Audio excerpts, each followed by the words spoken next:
Today I am making this completely traditional homemade pumpkin pie. For the filling, I am starting off with 15 ounces of organic canned pumpkin, and I'm going to add 3 room temperature eggs to that. Give it a mix until everything is well blended.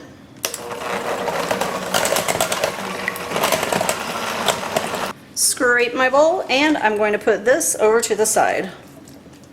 In this bowl, I am mixing 3/4 of a cup of packed brown sugar, along with 3/4 teaspoon of cinnamon, a 1/2 teaspoon of ginger, a 1/4 teaspoon of cloves, a 1/4 teaspoon of nutmeg, and a 1/2 teaspoon of salt. And don't worry, I will have all of these measurements down in the description for you.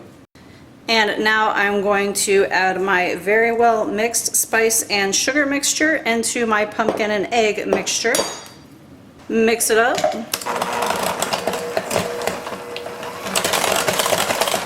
And scrape the sides of your bowl and the bottom.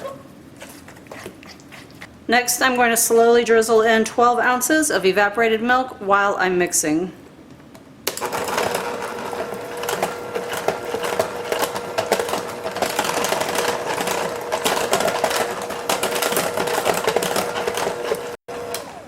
Scrape the sides and bottom one final time. Go ahead and dock your pie crust a few times. That means stab it with a fork. This is going to help you not get any bubbles in there. And fill her up.